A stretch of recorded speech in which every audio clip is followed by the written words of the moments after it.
Hey, good evening. Welcome to a special bonus episode of the Who's Left podcast, a show about Indiana politics, history, and culture from an unapologetically leftist perspective. My name is Scott Aaron Rogers, and I'm broadcasting from Bloomington. So last week, State Senator Chris Garten, a Republican out of Charlestown, announced his candidacy to replace Rod Bray as Senate President Pro Tem. Garten had resigned from the number 2 spot in June, citing differences with Bray's leadership, and then late last month, Bray announced he would not seek another term as majority leader in the upper chamber.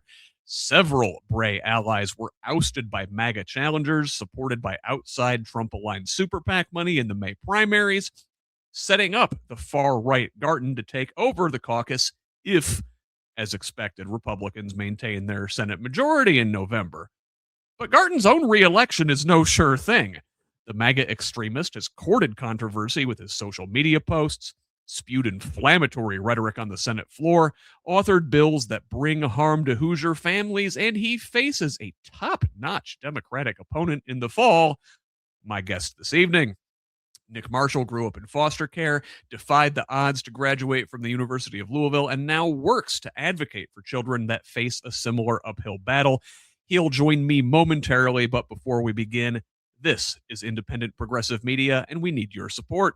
We don't paywall content. We don't charge candidates for interviews. We certainly don't have billionaire benefactors.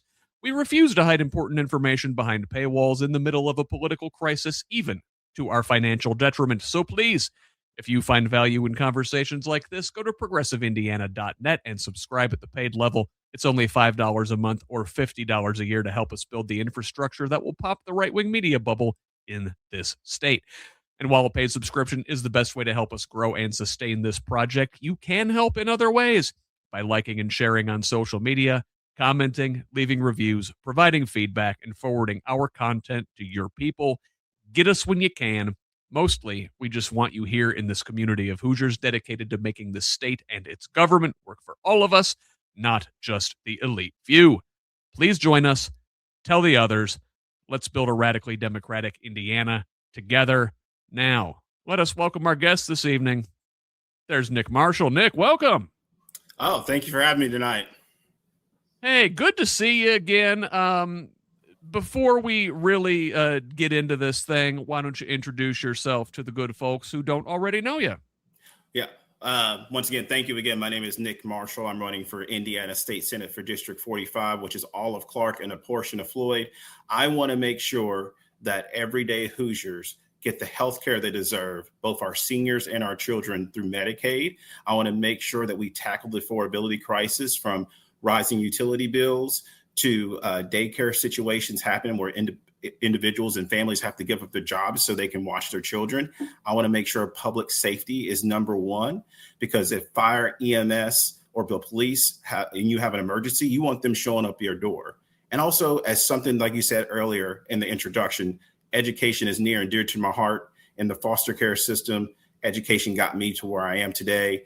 And I'm so thankful for those foster parents who put that education in front of me and told me this was a true goal and you can really make something possible out of yourself and be something great out there. It's always good to see your story is inspiring, and I'm just, not exactly going to be a neutral observer here when I say I'm really pulling for you in November and just in general. So last time we talked, Nick, it was, listen, I had you on the Sunday show, I don't know, late April, early May. It was right before the primary. But before that, it was December. It was just a couple days after Christmas. And on Christmas Day, your opponent, Mr. Garten, got some national and international headlines, I believe, with his AI slop posts showing himself beating up Santa Claus on the steps of the Indiana State Capitol on Christmas morning. That guy, very serious individual, is now poised with only you standing in his way, to become the next the Senate President Pro Tem in our fine state? Yeah, so we'll go back to Christmas. And of course, as we talked, I thought it was a joke. This was something serious. I showed my wife and I was like, hey, it's Christmas. It's time for people to be with their family. And within an hour, I probably had over 10 to 20 messages, and it just kept trickling. And then actually I said, hands off, it's Christmas. People need to be with their families. And then I got a call the day after Christmas to take control of the situation. And we are supposed to be people of joy, happiness around this time of coming together during Christmas. And a lot of people spend their hard-earned money working that overtime, working that extra shift to put a gift underneath the tree. And now this happened. I mean, that happened. And as far as him going to be speaker, we saw this coming a long time down the road. Okay. Ever since the redistricting situation, he was beating his hand on the Senate floor saying everything is political when it should really be about the people. And when you want to disenfranchise and take people's vote away, as well as representation, having Andre Carson as Congressman Andre Carson and Frank Mervan as representation for Democrats, but also Andre Carson as a person of color, just like me, to have that representation taken away is something we need to truly start to talk about. Because as I said in the convention to the Indiana Democratic African American Caucus, I said, hey, they're not going to stop here. If we don't stop them now, they're going to go after these state Senate seats who have African Americans representation. They're going to go against these state representative seats too. They won't stop there. So if we want to see people that look like us, that our children can look up and inspire to be something about, we have to start stepping up. And this is the time right now to step up and stand out and say, hey, we want representation. We want to be on that floor fighting for you, the everyday Hoosier. You know, I think Garten really took a page out of the Trump playbook that with that stunt and with many of his stunts, but the outrage bait, the trolling, it got people talking. Listen, here we are. It's, 8 months later, we're still talking about it. So I guess mission accomplished in that regard. But you could definitely see it coming. Just a couple weeks before that, you mentioned the redistricting. He was on the floor of the state Senate, banging his fist on the table, talking about everything is political.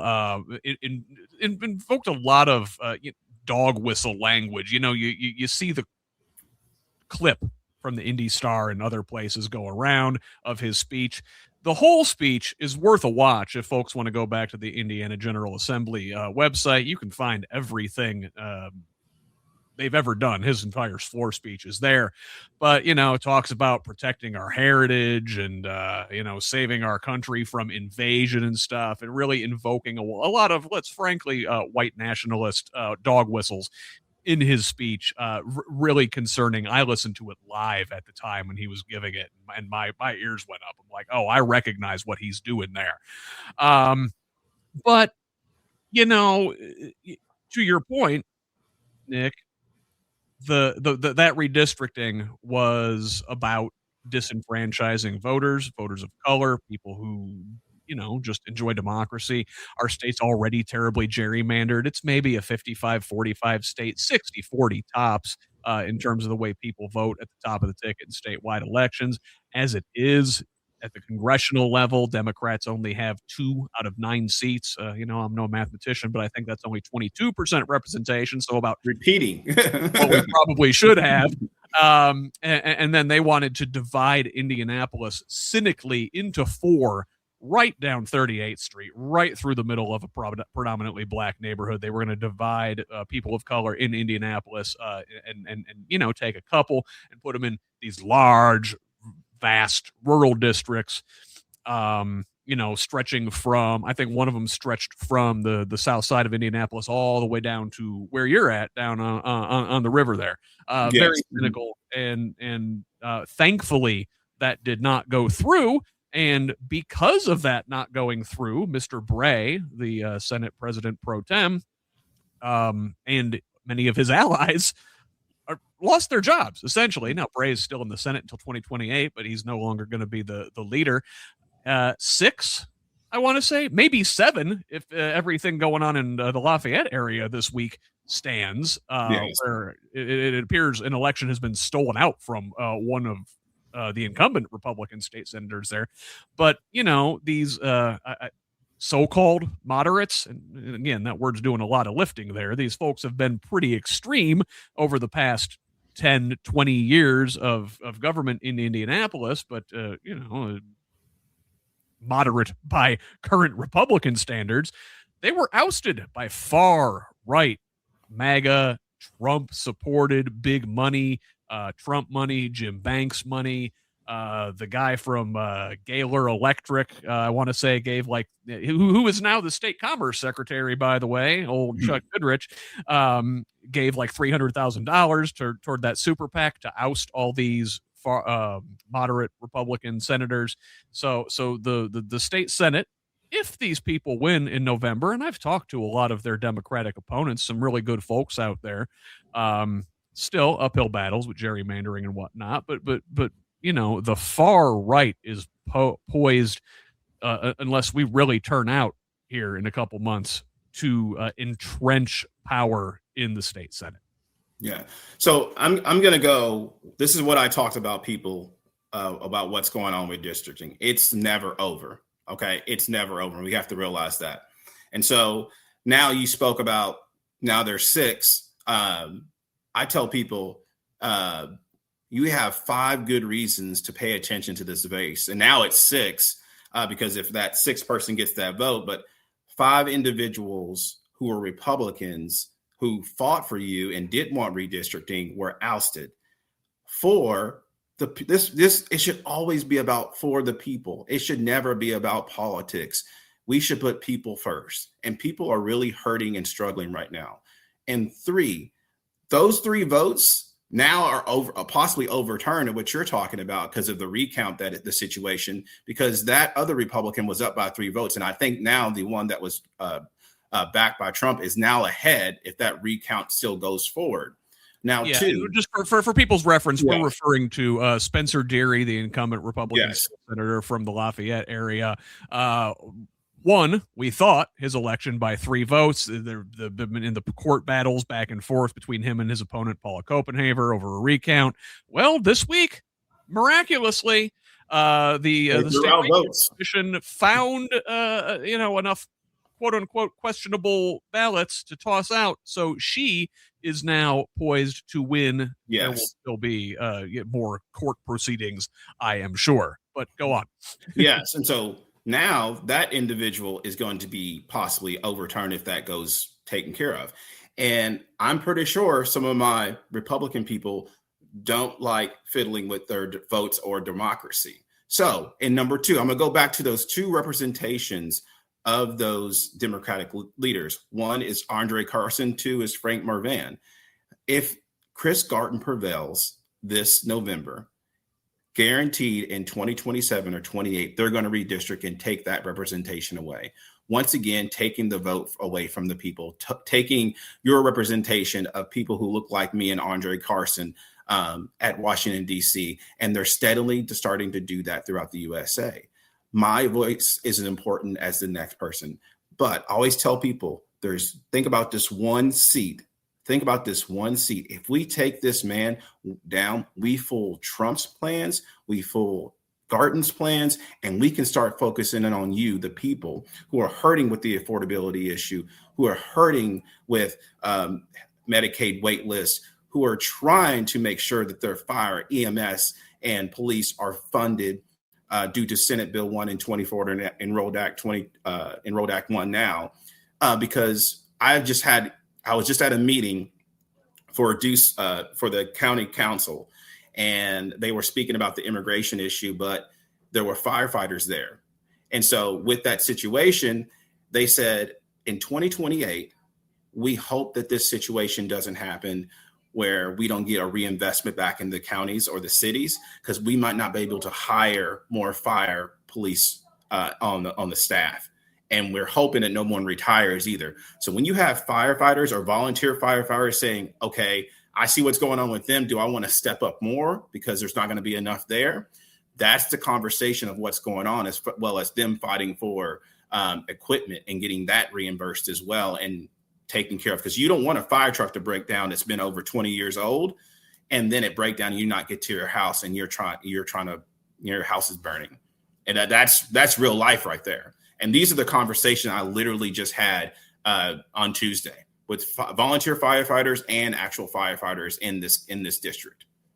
House burning is an apt metaphor, I think, for what we've got going on. Now you're referring to, the funding cuts that have affected state or county and municipal governments, right? That is Senate Bill 1 from 2025.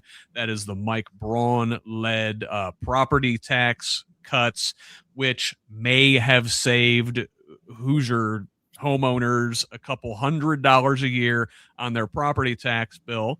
Listen, everybody likes to save some money. Of course, home values and valuations have only continued to increase since that point. So I imagine all those savings have probably been wiped out. But what has also been wiped out is huge amount of funding for things like fire departments, schools, especially a lot of 38, I believe, public school districts this November are having to go to their local voters with hat in hand, looking for referendum, to get a local tax increase to make up for what the state has cut. And hopefully a lot of those communities will approve that local tax increase, but I'm sure there will be some that won't. And who suffers? The kids in those school districts. And that is Senate Bill 1 from 2025. That is the signature achievement of the Mike Braun governor's administration.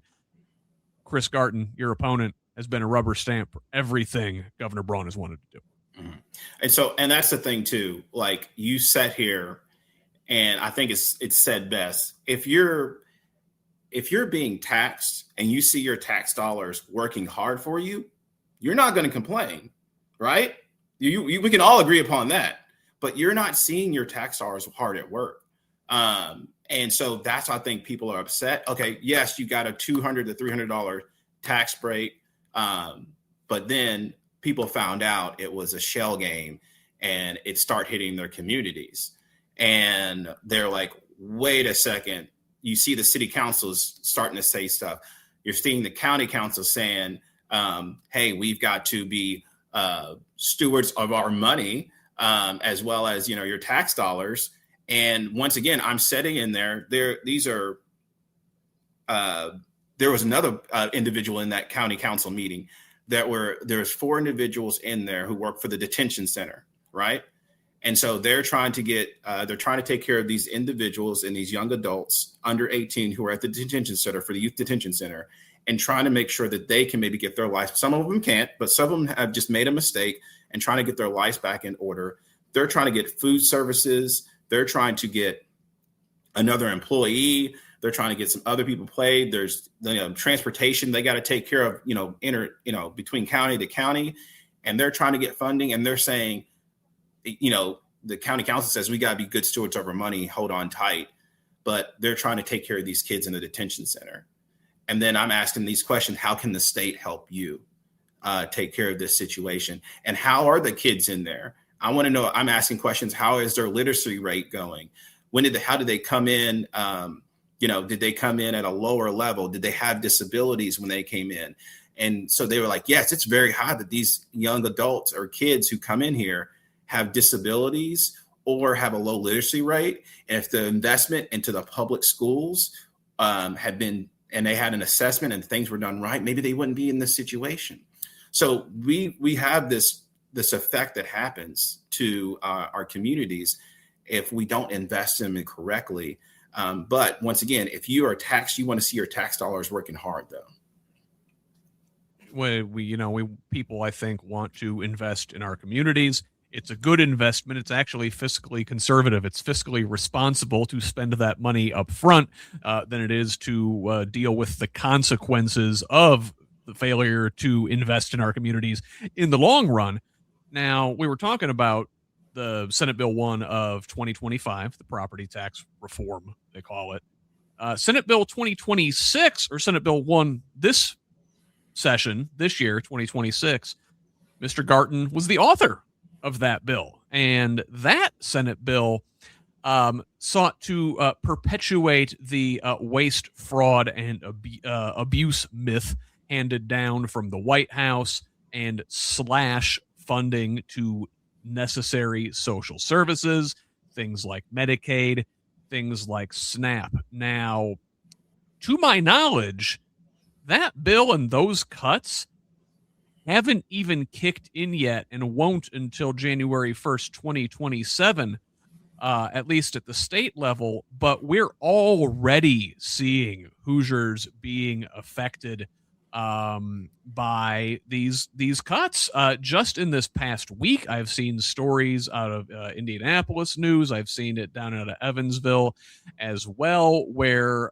Hoosier families, especially that have disabled children, they're getting kicked off of their health insurance through Indiana's Healthy Indiana plan. I don't know if it's oversight, it's mistakes, or what, but Hoosier families are being harmed now.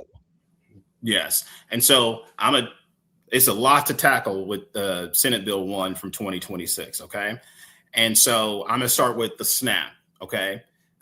We already actually saw the effects because the Braun administration put in what you can buy with SNAP and what you can't buy with SNAP. And so right around when that kicked in, I believe October or November of last year, I was in a grocery store, just going to, customer service just to return something and ask where something else was to go get it. And I looked over to the left of my eye and I saw all these groceries just sitting there, more than usual. And I was like, hey, what is all that? And they said, well, that's the groceries that now with the new, the new SNAP and situation where you can only buy certain foods and healthier options, they can't purchase those anymore. And so they had to put them all back. I got text messages from people in the community saying, we are waiting in line because we are heartbroken to see this lady that only got so much in SNAP have to put stuff back. And it was embarrassing for her because it doesn't cover it anymore. So we already saw some of the effects of that.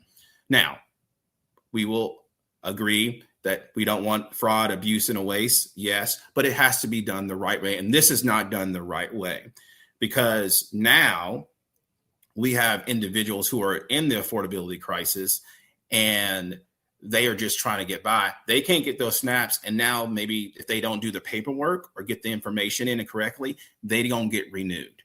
And so sometimes those notifications don't come in both on the SNAP and the Medicaid situation. And I probably told you this story. There was a person that was doing everything right. I was making phone calls and that person goes, I'm trying to get PT, OT, bills paid and situation. All I'm doing is getting a voicemail and I'm trying to take care of my sister who's severely disabled. I just want you to fix this stuff, Nick. I want you to fix this. The other one was, I just had a conversation with someone at Claysburg this past Saturday. And I said, I always ask people two questions. How can I help and what's going on? He goes, actually, I don't want anybody bothering me. I'm good. But, me and my wife is on Medicaid and she's had a number of strokes. Okay. And I've done Medicaid, Medicare, and they're actually doing a good job and stuff like that. And you're hearing that. I was like, well, did you hear about the new qualifications coming? And he's like, what are you talking about? I go, now you have to re-up and hopefully have you gotten a notification because it's coming? He's like, no, but thank you for letting me know. There's some individuals that don't know these notifications are coming.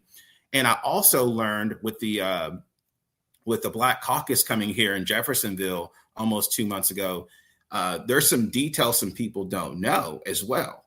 Is now there's a $75 copay charge if you visit an emergency room.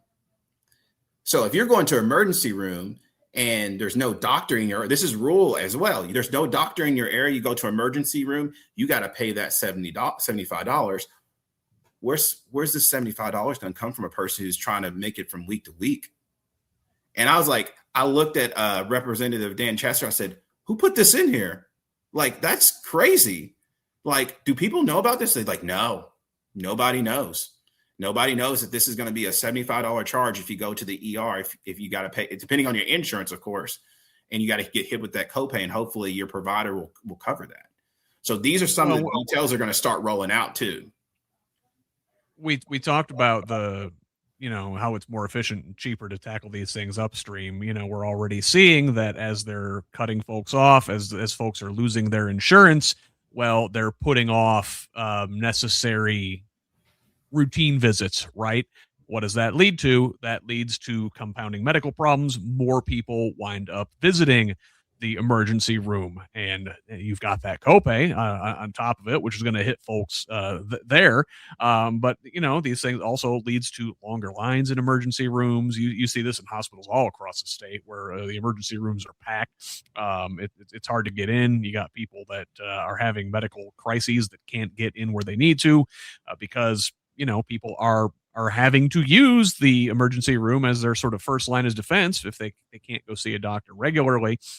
And who winds up paying for that in the long run is everybody, the taxpayer, or you're paying for it and you increase insurance premiums as the insurance companies try to recoup their outlays from things like the emergency visits. And it is shooting ourselves in the foot. You don't want to do that. You have to go to the emergency room. but we're seeing, and I know people who have been kicked off their Medicaid just in the last week. I think since August 1st. There's been this rash of letters that have gone out telling people that they've lost their coverage. Some people don't even know they've lost their coverage until they show up at the doctor or they go to pick up their prescription, and the person behind the counter says, "Hey, there's a problem." Right. Yeah. And that is causing direct harm to people right now. Obviously, any lapse in coverage is a problem. God forbid there be some sort of emergency in that period. You have to jump through all these extra hoops to get your coverage back when it shouldn't have been cut off in the first place. And now folks are going to have to go through this whole re-verification process twice as often as part of this new bill in their efforts to root out waste, fraud, and abuse. What it's really doing is rooting out deserving people through paper hurdles. Yeah, and that's the thing too. Once again, I'll go back to that story of the lady that said, "I've done everything right. I've called everybody," and what's going to happen to them? They're going to have more paperwork and more verification, and hopefully they stay on top of it. And I think about that gentleman I just spoke to on Saturday too. Didn't know it was coming, but he did say, "Hey, they've been very helpful, and hopefully they get all the paperwork to me like they've been always doing." And I'm hoping that too. And so, but there's people that don't know, hey, you're going to have a every 3 month re-up. Maybe you'll have it every 6 month re-up. You've got also some work requirements that are coming. Or volunteer hours as well. If you can't work, you have to do volunteer hours. So how are you going to get those volunteer hours? And so these are things that are coming, and a lot of people don't understand or know it's coming. And these are individuals who need help up, not a handout. That's the thing too. You talked at the very beginning of this introduction, define the odds. I am a part of a system that worked. The foster care system. Being on, I was probably on Medicaid. I was probably on Passport. I got tuition waivers. I got the education. It worked well. And so how do we replicate this? That's the thing we have to do. We shouldn't punish the people who are doing everything right. We should help out the individuals who are doing everything right and make sure. And of course, there are some bad apples, but it should not ruin the whole bunch for everybody. So we have to be able to prepare. As I always tell people, as well as, I'm a person of faith, people are probably going through a storm right now or heading into one. So how do we get them through the storm together? And that's the real conversation we have to have, because they're going to need to get through this storm. And how do we make it on a better form on the other side to make sure that everything is going to be all right. And that's truly is what we have to do as neighbors, as community members, as persons of faith, is to step in that storm with them and get them through and pull them to the other side. Nick, you mentioned your faith, and I'm not a person of faith, but I am a person who has studied the world's religions, and if I know anything, it was that Jesus told us to feed the hungry, to heal the sick, to clothe the naked, and it is offensive to see the Republican supermajority in Indianapolis, most of whom claim to be God-fearing Christians, going out there and defying the words of Jesus while they proclaim his name, and try to impose their version of the religion on the rest of the state when they don't even follow it themselves. Mm-hmm. Yeah, and as I always tell you, and I tell anybody, I'm a person to share my faith. It's not for me to push it upon you. We live in a land that gives us the freedom of religion. And we're supposed to, of course, take care of our neighbor. And so, which is really interesting is about 3 years ago, I get off work and my neighbor's flagging me down. It's like, help me, help me, help me.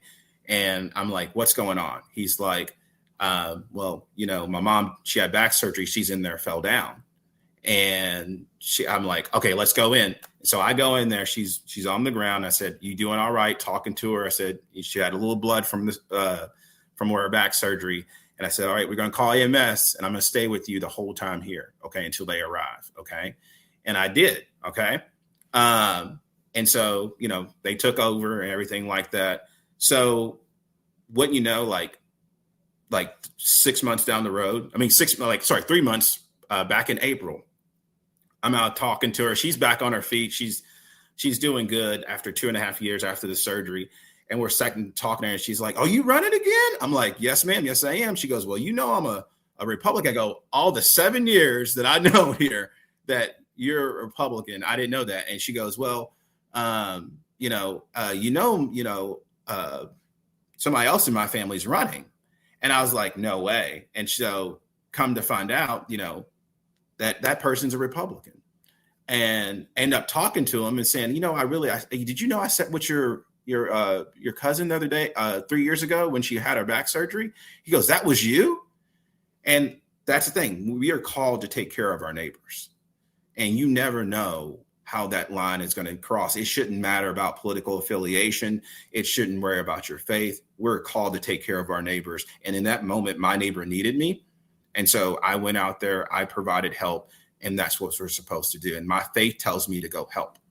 And so whatever that faith that they have, I'm going to leave that to them. But I know what my faith tells me to do. It's told me to help the stranger, help the the vulnerable, help the hungry, and do what you can to make somebody else's life better, because the foster parents in my life made my life better. And I wouldn't be a father of two, husband going on 10 years next year, and be able to I get to put my name on the ballot 2 times. Look at that story. If I can do that, anyone can do this in the state of Indiana and America too. Well, and that goes back to the investing in our people, right? When you were young, the state invested in you, in services that benefited you, and is now reaping the reward. Not just in the services you provide to your community, which are priceless, but if you want to be completely cynical about it, in tax dollars as well. So it pays off, at more than 1-to-1 in the long run. But we talked about, Nick, all these extra hoops that the people have to jump through, the vulnerable Hoosiers that need these public services, right? Extra Medicaid waivers, verifications, all these work requirements, yada yada yada. And the goal is to root out waste, fraud, and abuse, they say. Well, it turns out the fraud doesn't occur at the end user level. like to your point, there's maybe like one or two bad apples, but my God, like it's so much paper. People are not filling out a bunch of paperwork to get medical services they don't need in a fraudulent way. Who is committing fraud are the providers, the big hospitals. There's like a $724 million fraud case by a large hospital group in the state of Indiana that was not being pursued by Attorney General Todd Rokita. Why? Well, because those big medical providers, the hospital systems, the medical groups, the physicians groups, folks like that, they are the donors to the Republican Party, to the politicians. They will let their donors commit all kinds of waste, fraud, and abuse, and the end users wind up paying for it. And this is true. And so why can't we as a state, with the Medicaid issue, I know that they hired a company and there was a shortfall. Why has nobody went back to that company and said, hey, we paid you for services and you actually messed up the numbers.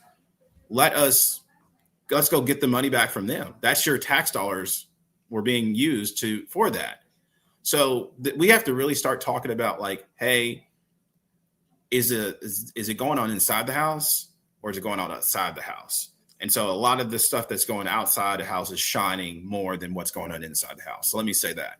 So I will have to actually look into the instance you talked about there.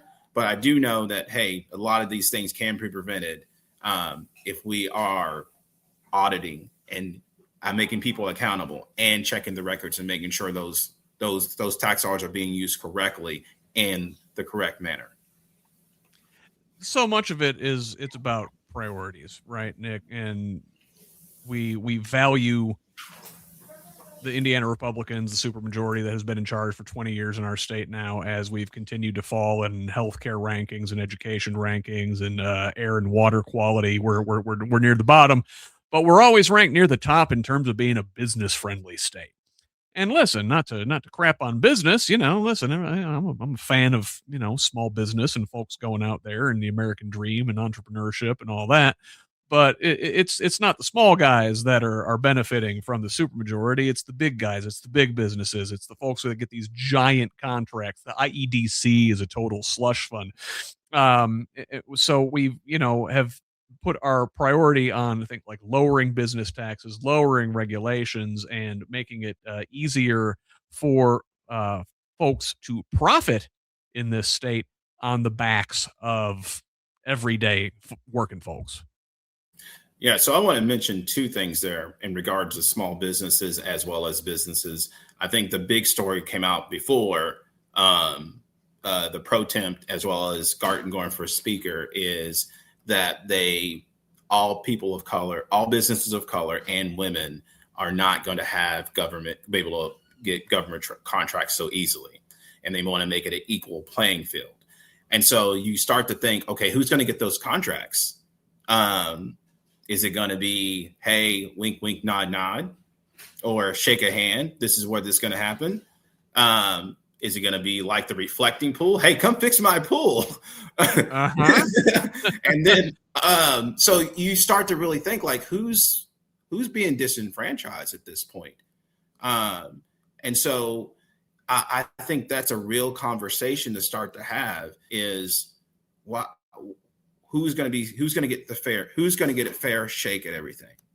And so that's the first one I have to kind of talk about is like, hey, I have some things to learn on this, but that does not seem right. Okay. That does not seem right. And we keep doing the same thing over, but it's not, it's almost trickling down. It'll trickle down to the lower people. We'll invest in the business. It'll trickle down to the lower people. But I think now the people are starting to resonate because how Indiana became data center happy. And so that was what that meeting was about. And one of the best quotes is now people are starting to pay attention. We had a big issue out in Charlestown with the new data center coming in. And so there's been a moratorium almost every city and also about to go in the county. But the best quote that came out of that meeting for the data center and for some other things. She said, this lady was at the podium speaking to him. She goes, I am only one person speaking to you right now. There are 40 people in this room, but you know what? There's 160 outside this room I talk to. 160 people I talk to. I get on the phone and tell them what's going on in this meeting and what's going on in their city and their county. And then they tell people.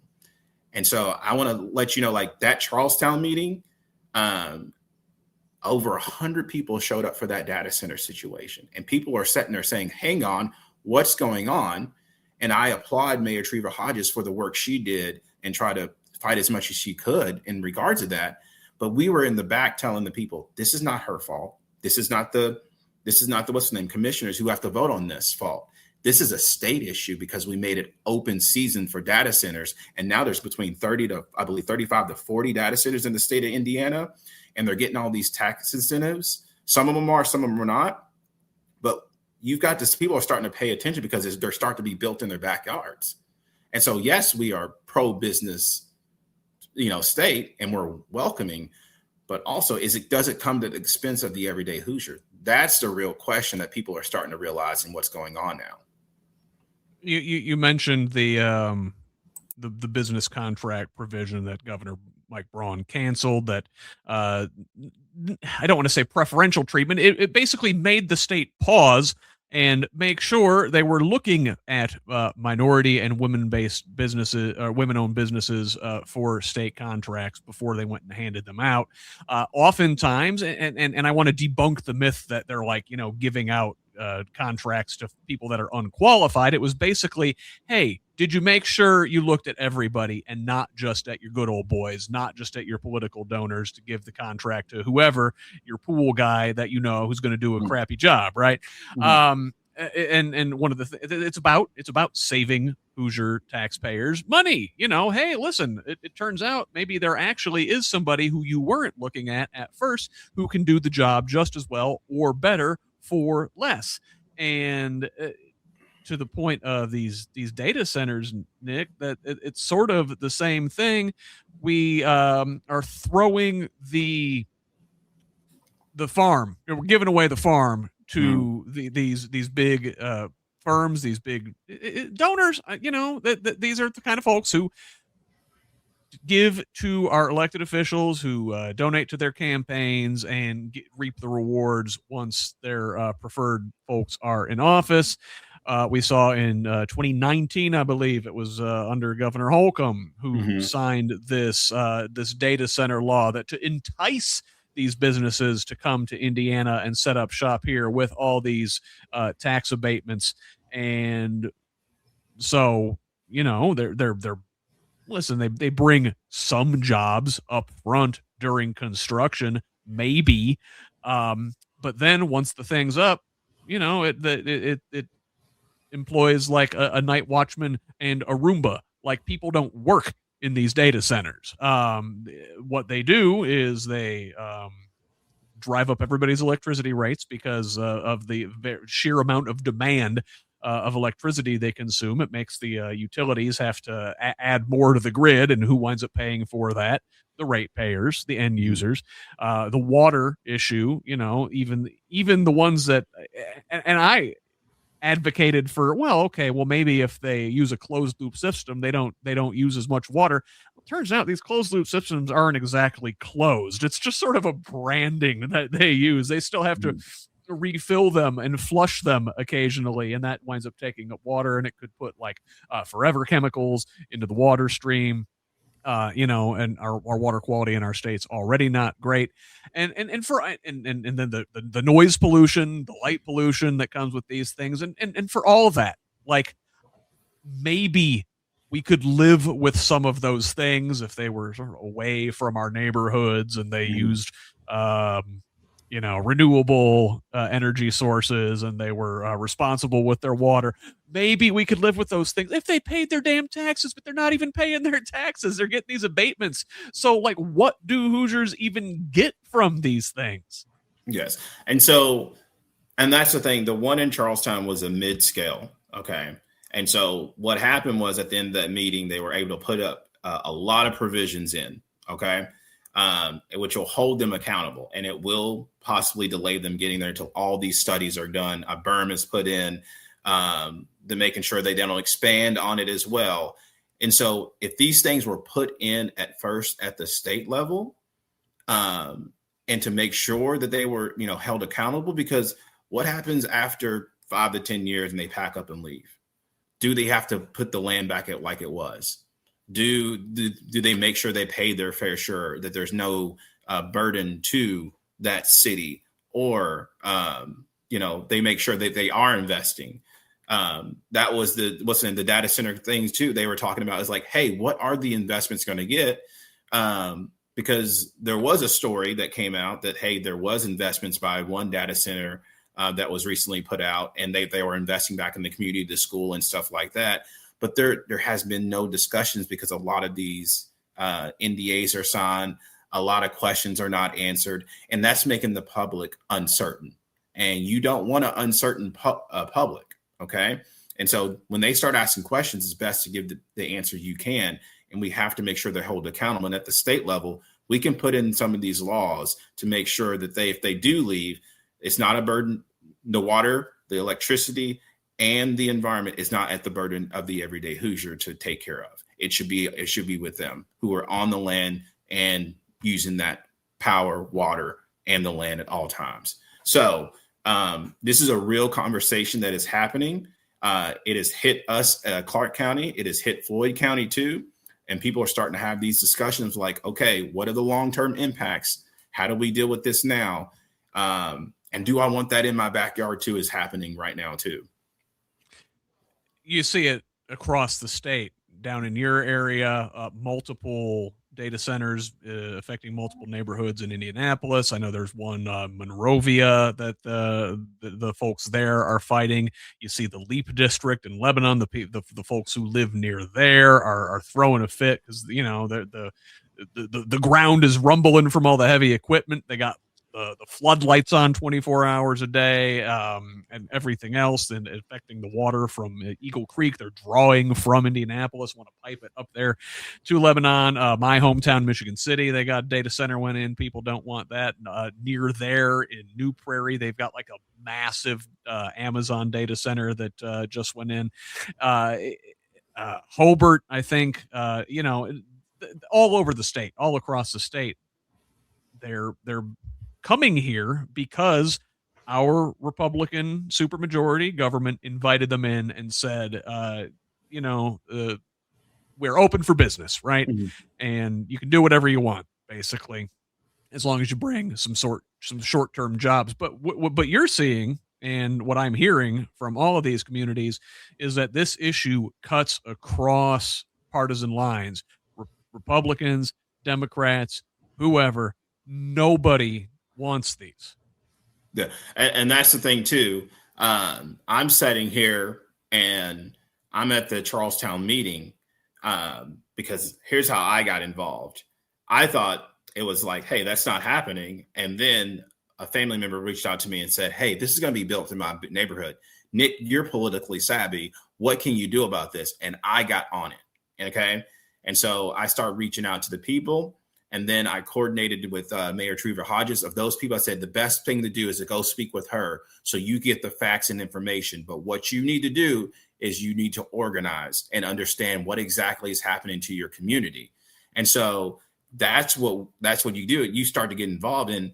I didn't ask about political affiliation, but I could tell that it was different people in the room that saying, wait a second here, we're a community. We didn't get to put the input on it until the meeting was called and then canceled and called upon. And so when those 150 people showed up, they were past party lines. They said, no, this is something as a community we need to stand up about. And so that's what's happening. Is the situation is now coming to people's backyards and doorsteps. And so now they have to figure out how to do it, and it's working its way up the government line. And so it got heated at that meeting. At 3 times, I thought that meeting was going to get canceled, but they were able to push through They had to vote. They had to vote for the situation because it was 4-3. But I think people are now paying attention what exactly is going on because it's being built in their backyards and the problems coming to their doorstep.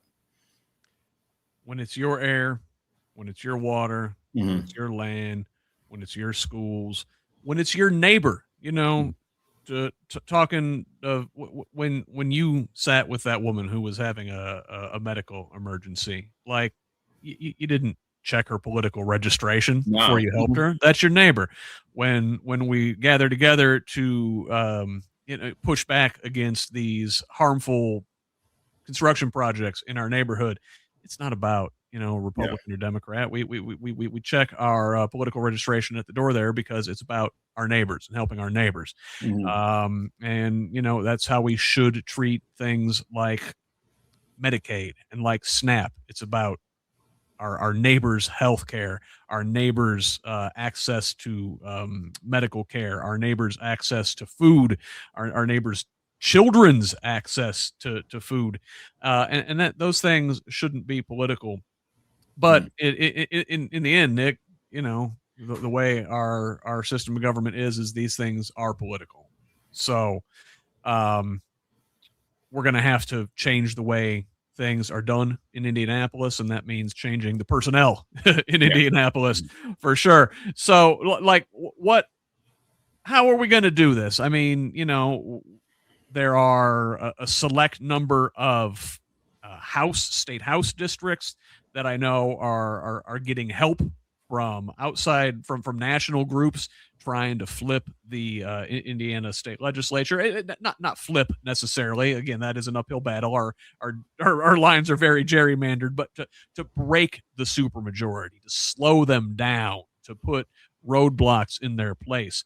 The Senate, even bigger uphill battle. But I think your race is a particular hinge point in changing the dynamic of government in Indianapolis, because they're rudderless if their next guy, their chosen next guy, loses. And you, I think, are well poised to do that, because I see the way, I hear the way that you are involved in your community, and your community loves you. They come to you across party lines. So what are Indiana Democrats going to do after November, after the new session begins in 2027, to sort of change the dynamic there in Indianapolis? So one, got to win. We got to win to change the dynamics of things. And like you said, if we take down this one seat, it puts a stop to Trump. It puts a stop to redistricting, and we can start delivering for you. Okay. And so what I do out there is I just go to work. I don't complain. I don't moan. I just go to work. I'm looking at my table right now, and I have over 500 postcards. We have already sent out 1,400 postcards in less than a week. And I am very thankful and humbled by the overall approach that people have. Like, I want to send out these postcards. And what I've been telling people, now is the time. All right. And now is the time that we put we fully fund universal PK. We make sure that we fully fund public education. We make sure that Medicaid waitlist gets reduced. We make sure that the fire, EMS, and police get the funding they need so they can show up to your door in an emergency. What better time than now to start that change? And I think the people are starting to realize that, because the supermajority has been in charge for too long. And now you already see them, as of last week, already start talking about what they're going to do in the future. They're not talking about what they're going to do for you right now. And that's a situation we need to truly start talking about. I'm showing up to these. I've been to the county council meeting twice this week. All right.